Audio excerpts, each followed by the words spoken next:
नमस्कार दोस्तों, स्वागत है आपका हमारे YouTube channel vision success classes में। मैं डॉक्टर त्रिलोकचंद जहांगीर आप सबके सामने हाजिर हूँ आज तंत्रिका तंत्र से संबंधित विषय पर चर्चा करने के लिए, जो कि आपके आगामी रीट परीक्षा में होना संभवतः इस विषय पर क्वेश्चन आना प्रस्तावित है। तंत्रिका तंत्र से संबंधित चर्चा करने के लिए उससे पहले मैं आपको इसके विषय पर कुछ अध्ययन कराना चाहूँ कि जो तंत्रिका तंत्र है वो आपके मस्तिष्क में बहुत इम्पोर्टेंट ये कार्य करता है, बहुत विशेष रूप से आपके कार्य करता है कि आपके शरीर में सोचने की दिमाग में आपके सोचने की क्षमता है, जो सुनने की क्षमता है, उन सबको क्रियान्वयन करने का काम आपका तंत्रिका तंत्र ही करता है। तंत्रिका तंत्र मुख्य रूप से आपके मस्तिष्क में उपस्थित होता है। इस तंत्रिका तंत्र के मुख्य रूप से आपके शरीर में 3 भाग होते हैं। जैसे कि एक होता है जिसे आप केंद्रीय तंत्रिका तंत्र कहते हैं। ये होता है जिसे आप केंद्रीय तंत्रिका तंत्र कहते हैं। इस केंद्रीय तंत्रिका तंत्र को आप सेंट्रल नर्वस सिस्टम भी कह देते हैं इंग्लिश के अंदर, जिसे आप CNS शॉर्ट में कह देते हैं। केंद्रीय तंत्रिका तंत्र भी आप इसे कह देते हैं। दूसरा मैं बात करूँ, एक होता है आपके शरीर में परिधीय तंत्रिका तंत्र, जिसे आप पेरिफेरल नर्वस सिस्टम भी कहते हैं। जो परिधीय तंत्रिका तंत्र, परिधीय तंत्रिका तंत्र जिसे आप इंग्लिश में पेरिफेरल नर्वस सिस्टम या शॉर्ट में बात करूँ कि आप इसको PNS भी कह देते हैं। तीसरा हम बात करें, आपके शरीर में होता है एक स्वायत्त तंत्रिका तंत्र, जिसे आप ऑटोनॉमस नर्वस सिस्टम इंग्लिश में कहते हैं। इसे आप शॉर्ट में ANS भी कह देते हैं। जैसे कि स्वायत्त तंत्रिका तंत्र जिसे आप इंग्लिश में ऑटोनॉमस नर्वस सिस्टम भी कह देते हैं। ये ध्यान रखिए, तंत्रिका तंत्र को इंग्लिश में नर्वस सिस्टम भी कहा जाता है। ये 3 तंत्रिका तंत्र हमारे शरीर में उपस्थित होते हैं। जो पहला है, इन 3 तंत्रिका तंत्र में से मुख्य रूप से आज हम केंद्रीय तंत्रिका तंत्र के विषय पर चर्चा करेंगे। और इस विषय पर चर्चा हम जो रीट में आपके जो मुख्य रूप से प्रश्न पूछे जाते हैं, जो मुख्य बिंदु हैं, हम केवल उन्हीं विषय पर चर्चा करेंगे। हम पर ज़्यादा विस्तार से हम इस पर बात नहीं करेंगे, क्योंकि ज़्यादा विस्तार जो है आपके कन्फ्यूज़न दिमाग में पैदा कर सकती है। इसलिए हम केंद्रीय तंत्रिका तंत्र पर मुख्य रूप से जो विषय हैं इनके ऊपर उसी पर ही हम चर्चा करेंगे। तो इस पे हम स्टार्ट करते हैं। केंद्रीय तंत्रिका तंत्र जो है, केंद्रीय तंत्रिका तंत्र स्वयं आपके तंत्रिका तंत्र पर और पूरे शरीर पर नियंत्रण करने का इसका काम होता है। केंद्रीय तंत्रिका तंत्र की यदि हम बात करूँ तो केंद्रीय तंत्रिका तंत्र आपके मुख्य रूप से 2 प्रकार का इसके अंदर जो भाग होते हैं कि खुद जो है केंद्रीय तंत्रिका तंत्र वो आपके 2 भागों से मिलकर बना होता है। एक तो आपके ब्रेन, जिसे आप मस्तिष्क भी कहते हैं। एक होता है आपके स्पाइनल कॉर्ड, जिसको आप मेरुरज्जु भी कहते हैं। ये 2 भागों से मिलकर आपके केंद्रीय तंत्रिका तंत्र बना हुआ होता है। इन 2 भागों में से हम सबसे पहले चर्चा करेंगे। आज ब्रेन मस्तिष्क के ऊपर हम चर्चा करते हैं। सबसे पहले हम बात करते हैं ब्रेन के बारे में, जैसे कि आप मस्तिष्क भी आप जिसे कहते हैं।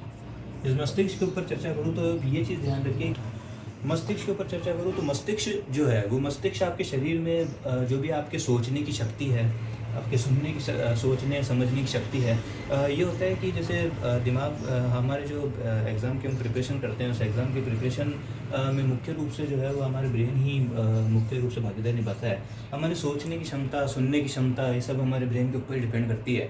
इस ब्रेन में आपके मुख्य रूप से क्या क्या भाग आते हैं, उन जो विषय के ऊपर चर्चा करते हैं। सबसे पहले ये बात है कि जो ब्रेन है वो ब्रेन आपके जो है वो एक क्रेनियम जिसे आप कहते हैं, एक क्रेनियम जिसे आप कहते हैं, इस क्रेनियम के अंदर आपका ब्रेन जो होता है, इस क्रेनियम के अंदर आपके सुरक्षित रखा रहता है। इसे इंग्लिश में भी क्रेनियम कहा जाता है, हिंदी में भी आप इसे क्रेनियम ही कहते हैं। इस क्रेनियम के अंदर आपका ब्रेन जो है वो सुरक्षित रहता है। दूसरा मुख्य रूप से प्रश्न आपसे पूछा जाता है कि आपके ब्रेन जो है, मस्तिष्क का वजन, आपके मस्तिष्क का वजन कितना होता है। तो मस्तिष्क का वजन जो होता है, आपके ध्यान रखिए कि 1400 ग्राम आपके मस्तिष्क का वजन होता है। इस चीज़ को आप ध्यान रखिए।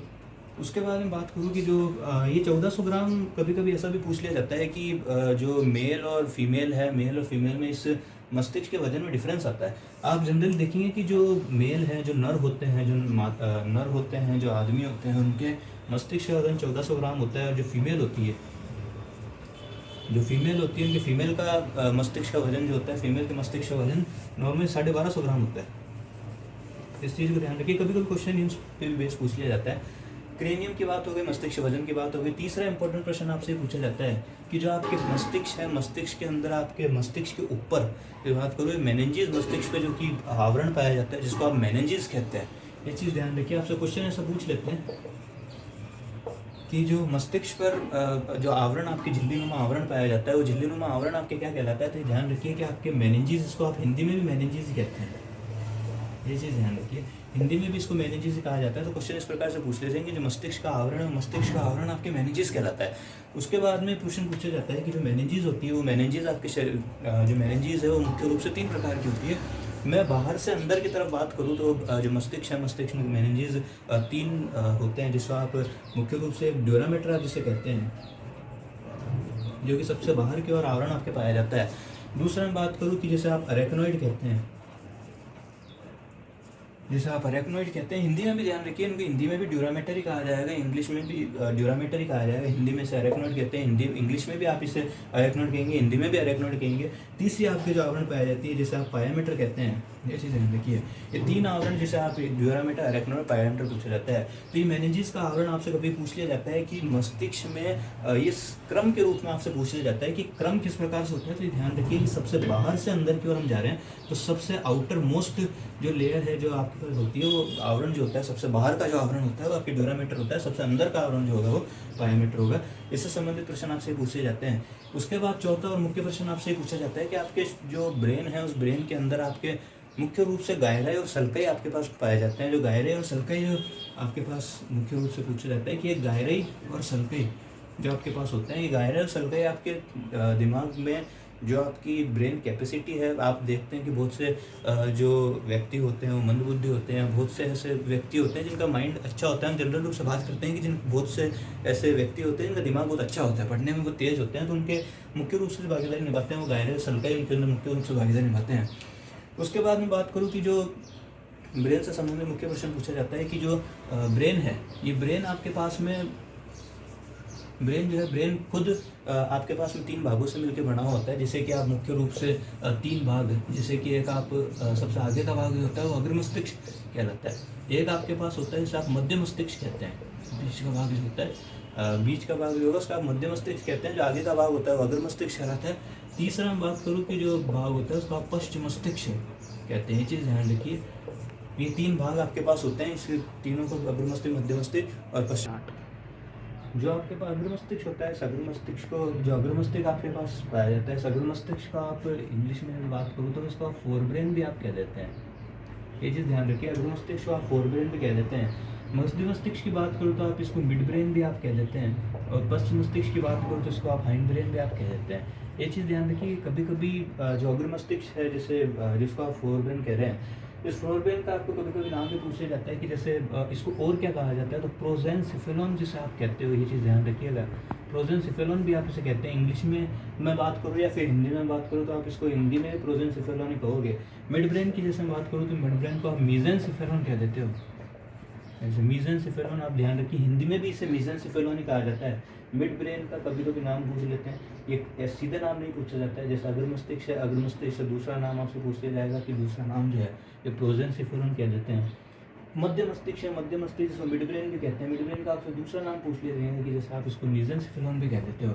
हाइंड ब्रेन है जिसको आप पश्चिम मस्तिष्क भी कहते हो, पश्चिम मस्तिष्क का दूसरा नाम आपसे पूछ लिया जाएगा, जैसे कि आप रोम्बेनसिफेलॉन भी कहते हैं। ये चीज़ें आप ध्यान रखिए। ये 3 चीज़ें आपसे पूछी जाती है कि जो आपके नॉर्मल नाम है, नॉर्मल नाम आपसे नहीं पूछे जाते हैं, आपसे ये पूछ लिया जाएगा कि रोम्बेनसिफेलॉन का वर्क बताइए, काम बताइए, या मीजेनसिफेलॉन का कार्य बताइए, या फिर प्रोजेनसिफेलॉन का कार्य बताइए। इस प्रकार से आपसे प्रश्न पूछे जाते हैं। अब मैं बात करता हूँ कि सबसे पहले अध्ययन करते हैं हम अग्र मस्तिष्क के ऊपर। अग्र मस्तिष्क के ऊपर जैसे कि अग्र मस्तिष्क जिसे कि आप फोरब्रेन भी कहते हैं, जिसे आप फोरब्रेन भी कहते हैं, या प्रोजेनसिफेलॉन भी आप इसे कहते हैं, इसके ऊपर हम चर्चा करते हैं। अग्र मस्तिष्क के ऊपर चर्चा करने से पहले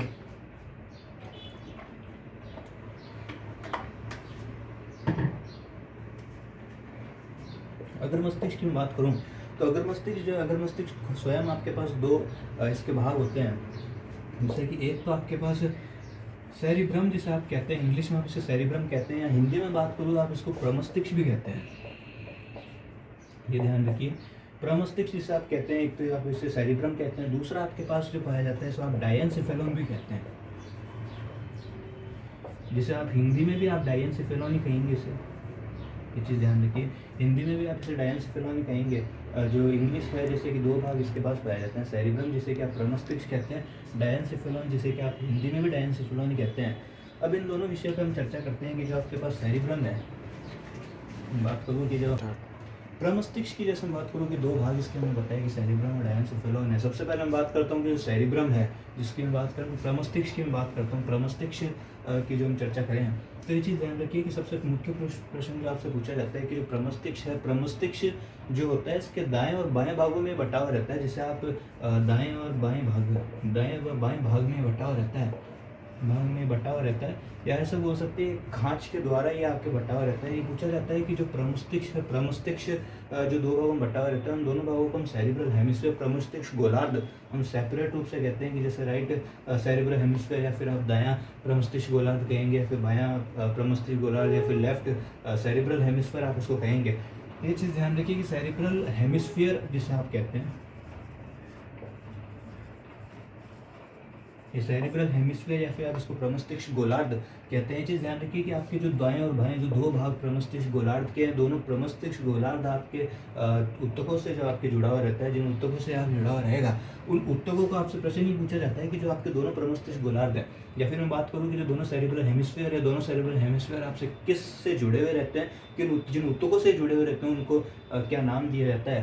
तो ये ध्यान रखिए कि इसको हम नाम देते हैं कार्पस कैलोसम, जिसे हिंदी में भी आप कार्पस कैलोसम कहेंगे। ये चीज़ ध्यान रखिए कि दो पूछ लेंगे कि कार्पस कैलोसम जो होता है, कार्पस कैलोसम आपके जोड़ के रखने का काम करता है। फिर मुख्य रूप से आपसे एक प्रश्न ये पूछा जाता है कि जो आपके मैं गायरे सल्काई की जो बात कर रहा था, वो गायरे सल्काई जो होते हैं वो मुख्य रूप से आपके प्रमस्तिष्क के अंदर पाए जाते हैं। ये गायरे सल्काई ही डिपेंड करते हैं, ये गायरे सल्काई ही डिसाइड करते हैं कि कोई व्यक्ति कितना बुद्धिमान होगा या फिर कोई व्यक्ति कितना मंदबुद्धि होगा। जिसकी गायरे सल्काई ज़्यादा विकसित नहीं होंगे वो व्यक्ति मंदबुद्धि होगा, और जिसके गायरे सल्काई ज़्यादा विकसित होते हैं वो व्यक्ति आपके अच्छा दिमाग वाला होगा या फिर अच्छा उसकी माइंड कैपेसिटी होगी, अच्छा याद करने की उसकी क्षमता होगी। प्रमस्तिष्क में आपसे मुख्य रूप से एक प्रश्न पूछा जाता है कि प्रमस्तिष्क का जो कार्य होता है, प्रमस्तिष्क आपने देखा होगा कि जो आपके लव के एक्सपेक्शन है, जो आपके फियर है, भय है, उसका एक्सपेक्शन होता है। आपके कष्ट होता है, जो कष्ट होता है या फिर कोई भी उत्तेजना है, खुशी है, तो ये जो चीज़ें हैं इनको कंट्रोल करने का काम जो होता है, इन सबको कंट्रोल करने का कार्य आपके प्रमस्तिष्क का होता है। आपसे प्रश्न ये पूछ लिया जाएगा कि प्रमस्तिष्क का कार्य क्या होता है, तो ये चीज़ ध्यान रखिए। प्रमस्तिष्क का कार्य आपके भय है, प्रेम है या आपके इमोशंस को कंट्रोल करने का कार्य जो आपका प्रमस्तिष्क काम करेगा। उसके बाद मैं बात करूँ कि जो दूसरा भाग होता है इसका प्रमस्तिष्क, पहला भाग है। दूसरा भाग की हम बात करें कि जो डायनसेफेलोन है, जिसे आप डायनसेफेलोन भी कहते हैं, ठीक है। ये डायनसेफेलोन को आप ध्यान रखिए, डायनसेफेलोन को आप हिंदी में भी डायनसेफेलोन ही कहते हैं। इस डायनसेफेलोन से ज़्यादा आपके प्रश्न नहीं पूछे जाते हैं। मुख्य रूप से आपसे ये पूछ लेगा कि जो डायनसेफेलोन है इसका मुख्य काम क्या होता है। तो ये चीज़ ध्यान रखिए कि जो डायनसेफेलोन होता है वो डायनसेफेलोन आपके जो तापमान है, जो आपके दर्द है, जो पेन है, और जो पेन और टेम्परेचर जो मुख्य रूप से होता है, इसको आप पेन एंड टेम्परेचर कहते हैं। ये पेन और टेम्परेचर या फिर हम बात करूँ कि दर्द और तापमान को नियंत्रित करने का जो काम होता है वो आपके डायनसेफेलोन का ही होता है। उसके बाद मैं बात करूँ कि एक चीज़ आप ध्यान रखिए कि आपकी जो ब्रेन जो होता है, मैं एक चीज़ आपको बताना भूल गया कि ब्रेन आपके पास होता है, ब्रेन के अंदर आपके एक सेरिब्रोस्पाइनल फ्लूइड होता है जिसे आप CSF भी कहते हैं। ये सेरिब्रोस्पाइनल फ्लूइड भी इसे हिंदी में भी यही कहा जाता है कि जो आपके जो प्रमस्तिष्क जिसे आप कहते हैं, प्रमस्तिष्क में जो द्रव आपके पास होता है जैसे सेरिब्रोस्पाइनल फ्लूइड भी आप कहते हैं। ये चीज़ CSF का लोकेशन पूछा जाता है आपसे कि जो लोकेशन है इसका आपसे CSF पूछ लेगा, इसका लोकेशन क्या होता है। तो ये ध्यान रखिए कि जो आपके मस्तिष्क में जो मेनिंजेस, जिसको मैं आवरण बोल रहा हूँ, मेनिंजेस और जो ब्रेन मुख्य है आपसे ये जो ध्यान रखिए कि मेनिंजेस और ब्रेन, मेनिंजेस और ब्रेन इन दोनों के बीच में आपके CSF भरा हुआ रहता है। आपसे प्रश्न पूछा जाता है कि जो CSF है वो कहाँ रहेगा। तो ध्यान रखिए कि जो मेनिंजेस जिसे आप ब्रेन का मस्तिष्क का आवरण कहते हैं और मस्तिष्क खुद और मस्तिष्क का आवरण, इन दोनों के बीच में आपके CSF भरा हुआ रहता है। CSF का काम पूछा जाता है कि CSF का काम क्या होता है। कि CSF का नॉर्मल फंक्शन है, CSF का नॉर्मल फंक्शन होता है कि जो मस्तिष्क को बाहर या जो आघात होते हैं उन आघातों से बचाने का काम ये आपको करते हैं। ये चीज़ ध्यान रखिए। उसके बाद हम अध्ययन करेंगे आपके मध्य मस्तिष्क के ऊपर। दूसरा हम बात करते हैं मध्य मस्तिष्क के विषय पर। मध्य मस्तिष्क जिसे आप मध्य मस्तिष्क की बात करूँ जिसे आप मिड ब्रेन भी कहते हैं, मिड ब्रेन जिसे आप मिड ब्रेन भी कहते हैं। ध्यान रखिए कि मिड ब्रेन जो है इसे आप मीजेनसेफेलोन भी कहते हैं, मीजेनसेफेलोन भी आप इसे कहते हैं। ध्यान रखिए हिंदी में भी इसे मीजेनसेफेलोन ही कहा जाता है। उसके बाद बात करूँ कि जो मध्य मस्तिष्क है, मध्य मस्तिष्क से आपसे काम पूछा जाता है कि जो मध्य मस्तिष्क का जो मुख्य रूप से काम क्या होता है। तो ध्यान रखिए कि आपके जो आँखों की जो पेशियाँ होती है, आँखों की पेशियाँ जो होती है, जो आंखों की पेशियाँ होती है, जिसे कि आप इंग्लिश में आई मसल्स भी कह देते हैं, इन आई मसल्स को कंट्रोल करने का काम जो होता है वो आपके मतलब कि कह सकता हूँ कि देखने और आंखों की पेशियाँ जो होती है, आंखों की पेशियाँ देखने को जो कंट्रोल करने का काम है वो आपके मध्य मस्तिष्क का ही काम होता है, जिसे हम मेसेंसेफेलन भी कहते हैं। इस मध्य मस्तिष्क के आपके दो भाग होते हैं। इस मध्य मस्तिष्क के दो भाग, जिसे कि आप एक तो कहते हैं, एक पहला भाग जो होता है जिसे आप कार्पोरा क्वाड्रिजेमाइना जिसे आप कहते हो, जिसे कार्पोरा कॉर्पोरा क्वाड्रिजेमाइना कहते हैं। इसे इंग्लिश में भी कॉर्पोरा क्वाड्रिजेमाइना ही कहा जाता है। दूसरा भाग जो होता है इसका कार्पोरा क्वाड्रिजेमाइना, और दूसरा जो भाग इसके पास आपके पास उपस्थित होता है कि जो सेरिब्रल पेडंकल जिसे आप कहते हैं।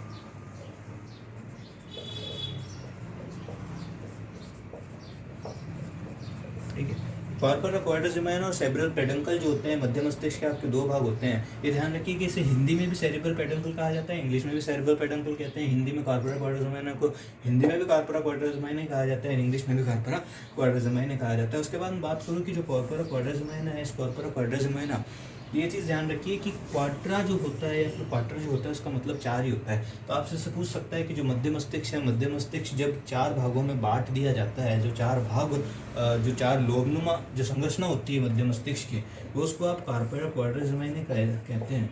चार लोबनुमा जो संरचना होती है, ये पूछा जाता है कि मध्य मस्तिष्क में चार लोबनुमा संरचना क्या होती है। मध्य मस्तिष्क में चार लोबनुमा संरचना जो होती है वो कॉर्पोरा क्वाड्रिजेमाइना ही कही जाती है। ये कॉर्पोरा क्वाड्रिजेमाइना जो होता है, इसका मुख्य कार्य जो होता है आपके वो देखने और सुनने का इसका काम होता है। देखने और सुनने का जो मुख्य काम है वो आपके कॉर्पोरा क्वाड्रिजेमाइना करता है। ये चीज़ ध्यान रखिए कि चार लोबनुमा संरचना, जिसको नाम इसलिए दिया गया कि क्वाड्रिजेमाइना, क्वाड्रा जो होता है, क्वाड्रा जिसे आप कहते हैं, या फिर ऐसे कह सकते हैं कि क्वार्टर के रूप से आप इसे ध्यान रख सकते हैं। क्वार्टर का मतलब चार होता है। उसके बाद मैं बात करूँ कि सेरिब्रल पेडंकल जो है, सेरिब्रल पेडंकल का मुख्य रूप से कोई कार्य नहीं होता। सेरिब्रल पेडंकल आपके एक तंतुओं का समूह होता है, एक ग्रुप होता है, तंतुओं का समूह होता है, जो कि आपके सेरिब्रल कॉर्टेक्स है। जो सेरिब्रल कॉर्टेक्स है, सेरिब्रल कॉर्टेक्स को आपके मेरुरज्जु या फिर स्पाइनल कॉर्ड जो होती है उससे जोड़ने का ये काम करता है। इससे संबंधित सेरिब्रल पेडंकल से संबंधित ज़्यादा प्रश्न पूछे नहीं जाते हैं। आपसे ये पूछ लेगा कि मध्य मस्तिष्क के कौन से भाग होते हैं, तो कॉर्पोरा क्वाड्रिजेमाइना और सेरिब्रल पेडंकल दो भाग होते हैं। कॉर्पोरा क्वाड्रिजेमाइना चार लोबनुमा संरचना जो होती है कॉर्पोरा क्वाड्रिजेमाइना होती है, और सेरिब्रल पेडंकल होता है। सेरिब्रल पेडंकल आपसे इसका कोई ज़्यादा अच्छा कार्य पूछा नहीं जाता। उसके बाद मैं बात करता हूँ आपके तीसरा जो होगा वो आपके पश्चिम मस्तिष्क की हम बात करेंगे। पश्चिम मस्तिष्क, पश्चिम मस्तिष्क की हम बात करते हैं कि जो पश्चिम मस्तिष्क है, पश्चिम मस्तिष्क जिसे आप रोम्बेनसेफेलोन भी कहते हैं, चीज़ ध्यान रखिएगा, रोम्बेनसेफेलोन जिसे कहते हैं। ध्यान रखिए कि हिंदी में भी इसे आप रोम्बेनसेफेलोन ही कहते हैं। पश्चिम मस्तिष्क या रोम्बेनसेफेलोन आप इसे कहते हैं। ये पश्चिम मस्तिष्क जो होता है मस्तिष्क के पीछे भाग में स्थित होता है, इसलिए इसे पश्चिम मस्तिष्क का नाम दिया जाता है। पश्चिम मस्तिष्क जो है, ये पश्चिम मस्तिष्क आपके पास दो संरचनाओं से मिलकर ये बना होता है, जिसे कि आप एक तो आप अनुमस्तिष्क जिसे आप कहते हैं, अनुमस्तिष्क, या फिर आप इसे सेरिबेलम आप कहते हैं। ये चीज़ ध्यान रखिए, एक अनुमस्तिष्क होता है, इसे आप सेरिबेलम भी कहते हैं। एक होता है आपके मस्तिष्क स्टेम जिसे आप ब्रेन स्टेम भी कहते हैं, ब्रेन स्टेम भी कहते हैं। प्रश्न जो है ब्रेन स्टेम जो होता है, प्रश्न आपसे मुख्य रूप से एक ब्रेन स्टेम पर पूछा जाता है कि जो ब्रेन स्टेम है आपके मध्य जो मस्तिष्क स्टेम है, इस मस्तिष्क स्टेम जो होता है किससे मिलकर बना हुआ होता है। तो ये ध्यान रखिए कि पोन्स, जिसे आप हिंदी में भी पोन्स ही कहते हैं, एक मेडुला ऑब्लंगेटा जिसे आप मेडुला ऑब्लंगेटा, ये दो जो चीज़ें होती है पोन्स और मेडुला ऑब्लंगेटा, इन दोनों से ही मिलकर आपके मध्य जो मस्तिष्क सिस्टम है, मस्तिष्क स्टेम मिलकर बना हुआ होता है। जो ध्यान रखिए कि जो सेरिबेलम और ब्रेन स्टेम है, इन दोनों को मिला करके पश्चिम मस्तिष्क कहा जाता है। इसके बाद मैं बात करता हूँ कि जो आपके पास इसके स्टडी हम आगे करेंगे कि जो अनुमस्तिष्क है, जो सेरिबेलम है, सेरिबेलम को ही मेटेनसेफेलोन भी कहा जाता है, मेटेनसेफेलोन भी कहते हैं। चीज़ ध्यान रखिए, प्रश्न पूछ लिया जाता है, ये चीज़ ध्यान रखिए। जो आपके पास अग्र मस्तिष्क है उसे आप फोरब्रेन कहते हैं, जो मध्य मस्तिष्क है उसे आप मेसेंसेफेलोन कहते हैं, जो अनुमस्तिष्क है उसे आप रोम्बेनसेफेलोन कहते हैं, जो आपके पश्चिम मस्तिष्क है उसे आप रोम्बेनसेफेलोन कहते हैं। अनुमस्तिष्क सेरिबेलम है उसे आप मेटेनसेफेलोन कहते हैं, और एक आपके पास मध्य मस्तिष्क का भाग होता है जिसे आप डायनसेफेलोन कहते हैं। जो आपके अग्र मस्तिष्क का भाग होता है जिसे आप डायनसेफेलोन कहते हैं। तो ये प्रश्न आपसे पूछ लेते हैं। उसके बाद बात करता हूँ, सबसे पहले आपके पास जो सेरिबेलम है, सेरिबेलम की बात करूँ, मैं अनुमस्तिष्क की बात करता हूँ कि जो अनुमस्तिष्क आपके पास होता है, इस अनुमस्तिष्क का काम क्या होता है, हम मुख्य मुख्य जो भाग है उन्हीं के ऊपर चर्चा करेंगे। जो अनुमस्तिष्क है, अनुमस्तिष्क आपके शरीर में संतुलन का मुख्य रूप से काम करता है। एक चीज़ पूछ ली जाती है कि आपके शरीर में संतुलन बनाए रखने का काम कौन करता है, तो संतुलन बनाए रखने का काम आपके सेरिबेलम करता है। इसलिए कहा जाता है कि जो व्यक्ति ज़्यादा अल्कोहल का सेवन करते हैं या ज़्यादा दारू का सेवन करते हैं, उन व्यक्तियों में आपने देखा होगा कि संतुलन सही से नहीं रहता है। तो संतुलन नहीं बने रहने का मुख्य कारण क्या होता है, उनके सेरिबेलम पे सीधा अटैक होता है। तो सेरिबेलम पे अटैक होने के कारण उनका संतुलन बना नहीं रहता। उसके बाद मैं बात करूँ कि सेरिबेलम के बाद जो हम जिसका हमने बात की, मस्तिष्क सिस्टम जिसे आप कहते हैं, मस्तिष्क के मुख्य रूप से दो भाग आते हैं, पोन्स आता है, एक मेडुला ऑब्लोंगेटा आता है। और मुख्य जो कार्य है, मुख्य कार्य में बात करूँ, पोन्स जो होती है, इस पोन्स का काम क्या होता है, मुख्य जो काम है, आप एक चीज़ ध्यान रखिए कि श्वसन तंत्र को नियंत्रित करने का काम जो होता है, श्वसन तंत्र जिसे आप रेस्पिरेटरी सिस्टम भी कहते हैं, रेस्पिरेटरी सिस्टम भी कहते हैं, ये ध्यान रखिए। पोन्स का मुख्य काम क्या है, पोन्स का मुख्य काम श्वसन तंत्र, रेस्पिरेटरी सिस्टम को नियंत्रित करने का काम है। बस इतना ही आपसे प्रश्न पूछा जाता है। दूसरी बात करूँगी, जो मेडुला ऑब्लोंगेटा आपके पास आती है, इसे हिंदी में मेडुला ऑब्लोंगेटा ही कहा जाता है। मेडुला ऑब्लोंगेटा जो होती है, इस मेडुला ऑब्लोंगेटा का आपसे काम पूछा जाता है कि मेडुला ऑब्लोंगेटा का काम क्या होता है। तो ध्यान रखिए कि आपके जो हार्ट रेट है, हार्ट रेट होती है, दूसरा आपके पास जो हृदय गति जिसे आप कहते हैं, हृदय गति जो होती है, उसके बाद मैं बात करूँ ब्लड प्रेशर जिसे आप रक्तचाप भी कहते हैं, ब्लड प्रेशर को कंट्रोल करना, आपके हार्ट रेट को कंट्रोल करना। तीसरा जो आपके स्नीजिंग जिसे आप छींकना भी कहते हैं, इंग्लिश में अपने स्नीजिंग भी कहते हैं, ये छींकना जो आपके पास होता है, छींकने को नियंत्रित, जो आपके क्रियान्वय है उसको नियंत्रित करने का काम आपकी ये करता है। चौथा आपके जो होता है वॉमिटिंग, जिससे आप वॉमिटिंग से उल्टी भी कहते हैं, उल्टी इन क्षेत्रों को नियंत्रित करने का काम जो होता है वो मेडुला ऑब्लोंगेटा का ही आपके पास में होता है। उसके बाद बात करूँ कि हमने बात है कि जो मस्तिष्क है, मस्तिष्क के मुख्य रूप से जो आपके पास भाग होते हैं, केंद्रीय तंत्रिका तंत्र जो होती है, केंद्रीय तंत्रिका तंत्र में मुख्य रूप से दो भाग होते हैं। तो आपके पास ब्रेन होता है, एक आपके पास जो स्पाइनल कॉर्ड जिसे आप मेरुरज्जु भी कहते हैं। अब हम आगे जो चर्चा करेंगे, हम उसके ऊपर मेरुरज्जु पे हम चर्चा करेंगे, जिसे आप स्पाइनल कोड भी कहते हैं। जो केंद्रीय तंत्रिका तंत्र है उसके दो भाग थे, जैसे कि हमने बात किया, एक तो ब्रेन जिसको कि आप मस्तिष्क भी कहते हैं, दूसरा भाग जो है सो मेरुरज्जु जिसे आप स्पाइनल कोड भी कहते हैं, स्पाइनल कोड जिसे आप कहते हैं। स्पाइनल कोड के विषय पर हम चर्चा करते हैं कि स्पाइनल कोड से संबंधित जो प्रश्न आपसे क्या पूछे जाते हैं। तो एक चीज़ तो ध्यान रखिए कि जो स्पाइनल कोड है, वो स्पाइनल कोड जिसे आप मेरुरज्जु भी कहते हैं, मेरुरज्जु आपके आपके मेडुला ऑब्लोंगेटा होता है। इस मेडुला ऑब्लोंगेटा जो कि आपके इस तरफ स्थित होता है, इस मेडुला ऑब्लोंगेटा का ही एक आगे बढ़ा हुआ ही भाग होता है, इसे आप मेरुरज्जु कहते हैं। मतलब ऐसे कह सकता हूँ, ये आपके मेडुला ऑब्लोंगेटा है, मेडुला ऑब्लोंगेटा का जो पिछला भाग होता है वही आपके पास स्पाइनल कोड है, मेरुरज्जु कहलाता है। उसके बाद मैं बात करूँ कि जो आपके स्पाइनल कोड पे भी ध्यान रखिए कि स्पाइनल कोड के भी आपके पास तीनों आवरण इसके ऊपर पाए जाते हैं, कि जैसे आप ड्यूरामेटर, जैसे कि मैंने पहले चर्चा की है कि ड्यूरामेटर, हिंदी में भी आप इसे ड्यूरामेटर ही कहते हैं, ड्यूरामेटर, अरेकनोइड, और तीसरा आपके पास जो होता है वो पायामीटर। ये तीन आवरण आपके पास मेरुरज्जु स्पाइनल कोड पे भी पाए जाते हैं, तीनों के तीनों जो 30 आपके पास आवरण पाए जाते हैं। उसके बाद में बात करूँ कि जो स्पाइनल कोड है, स्पाइनल कोड का जो आपके पास, ये ध्यान रखिए कि जो स्पाइनल कोड है, इस पर दो भागों में, इस पर एक सेंट्रल कैनाल जिसे आप केंद्रीय नाल जिसे आप कहते हैं, केंद्रीय नाल जिसे आप सेंट्रल कैनाल भी कहते हैं। ये सेंट्रल कैनाल जो होती है, केंद्रीय नाल जो होती है, इस केंद्रीय नाल आपके स्पाइनल कोड में पाई जाएगी। इस केंद्रीय नाल के अंदर आपके CSF भरा हुआ रहता है, सेरिब्रोस्पाइनल फ्लूइड एक था, उसके अंदर भी आपके पास भरा हुआ रहता है, मेरुरज्जु के अंदर भी आपके CSF भरा रहता है। उसके बाद में बात करूँ कि जो आपके पास स्पाइनल कोड है, स्पाइनल कोड का जो केंद्रीय नाल है, इस केंद्रीय नाल के भी दो भाग होते हैं। इस केंद्रीय नाल के चारों ओर दो भाग का आवरण पाया जाता है, जिससे कि आप जो द्रव इसके चारों ओर पाए जाते हैं, जिससे कि आप एक तो ग्रे मैटर जिसे आप कहते हैं, एक दूसरा होता है आपके पास व्हाइट मैटर जिसे आप कहते हैं। ये दो प्रकार के मैटर आपके पास पाए जाते हैं, ग्रे मैटर और दूसरा आपके पास व्हाइट मैटर जिसे आप कहते हैं। दो प्रकार के आपके पास जो द्रव है, वो द्रव आपके पास जिसे कि आप दूसरा द्रव भी कहते हैं, और एक सफ़ेद द्रव जिसे आप कहते हैं। ये दो प्रकार के द्रव आपके पास पाए जाते हैं। उसके बाद मैं बात करूँ कि जो आपके पास स्पाइनल कॉर्ड है, स्पाइनल कॉर्ड से संबंधित आपसे प्रश्न पूछा जाता है कि जो इसका मुख्य कार्य है, जिसका कार्य है वो आप कार्य ध्यान रखिए। इससे संबंधित प्रश्न में आपसे ये पूछ लिया जाएगा कि जो CSF है, CSF कहाँ भरा हुआ होता है स्पाइनल कॉर्ड में? CSF आपके केंद्रीय नाल जिससे कि आप सेंट्रल कैनाल कहते हैं, वो भरा हुआ रहता है। एक प्रश्न आपसे पूछ लिया जाएगा कि जो आपके मेडुला ऑब्लोंगेटा का है, मेडुला ऑब्लोंगेटा का पिछला भाग क्या कहलाता है, तो मेडुला ऑब्लोंगेटा का पिछला भाग स्पाइनल कॉर्ड कहलाता है। एक प्रश्न आपसे पूछ लेंगे इसका मुख्य कार्य क्या है, इसके कार्य से संबंधित प्रश्न आपसे पूछे जाते हैं।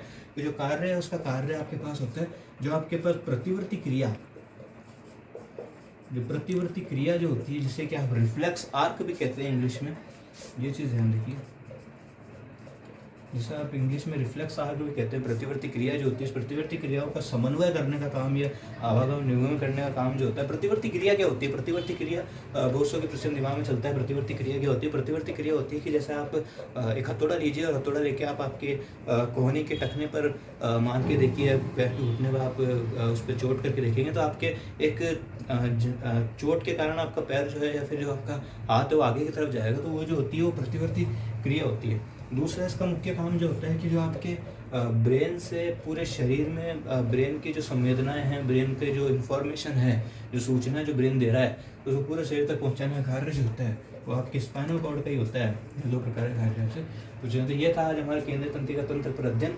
अगली जो नेक्स्ट वीडियो है यूट्यूब के माध्यम से, इसी हम विजन सक्सेस क्लासेस के यूट्यूब के माध्यम से ही हम आगे आपके केंद्रीय तंत्रिका तंत्र से आगे जो परिधीय तंत्रिका तंत्र और स्वायत्त तंत्रिका तंत्र है उस पर भी हम चर्चा करेंगे। धन्यवाद। हमारे इस YouTube वीडियो को आप लाइक कीजिए, सब्सक्राइब कीजिए, शेयर कीजिए और कमेंट करके बताइए कि आपको कैसा लगा ये वीडियो। और अगर हमें इसमें कोई सुधार की आवश्यकता है, कोई सुधार की ज़रूरत है, तो आप ज़रूर बताइए। आप मोस्ट वेलकम हैं। अगर कोई और अच्छा भी लगा तो आप मोस्ट वेलकम, आप बता सकते हैं कि कैसा लगा, और हम इसमें और सुधार करने की कोशिश करेंगे। बाकी परिधीय तंत्रिका तंत्र, स्वायत्त तंत्रिका तंत्र हम नेक्स्ट वीडियो के अंदर